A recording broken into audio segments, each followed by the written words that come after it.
Prakash, there's a very interesting stock that you have picked up for us with a long-term horizon in mind, Satin Creditcare. I haven't heard of this one, so just take us through the story there. That's right, Sonia. You know, given the kind of mayhem that we see in mid-caps, the first rider is that people need to understand the stock and maybe buy it at decent levels, lower levels if they think it's available, but only with a long-term orientation, not necessarily on day one. Satin is basically the largest MFI in the northern Indian market and probably the fifth or sixth largest on a countrywide basis.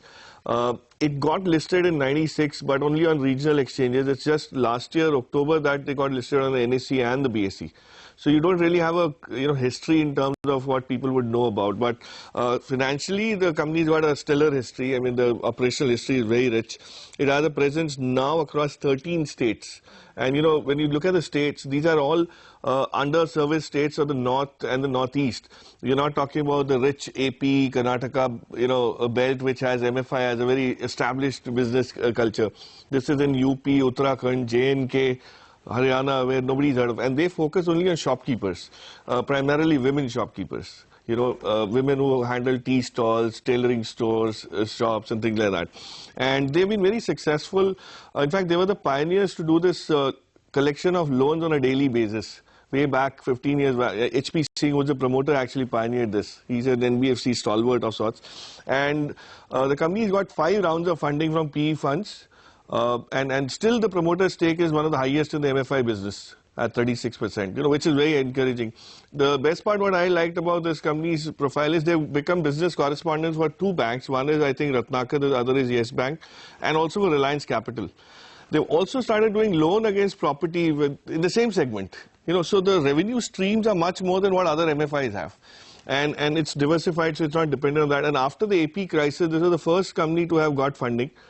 They also offered a profitable exit to the first PE investor. So that track record is already established. CARE has given them an MF1 grading and a BBB plus rating on the paper. The important thing is after Mudra was set up, Mudra Bank, which came through for the MFI business, they were the first to have received credit.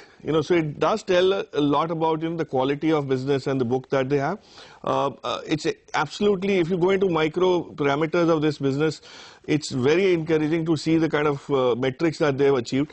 They've already done about close to 240 crores of revenue this 6 months. And I would believe, given the kind of management commentary, they would expect to close at about 450 crores. They've been growing at 50% CAGR for the last 4 years on revenue itself. So with an EPS of 18 in FY16 and maybe 27 next year, it's available at just a 20p. 20p would be my target, but look at SKS, which is the other listed player. And it's such a lot of rich valuation that you're ready to pay.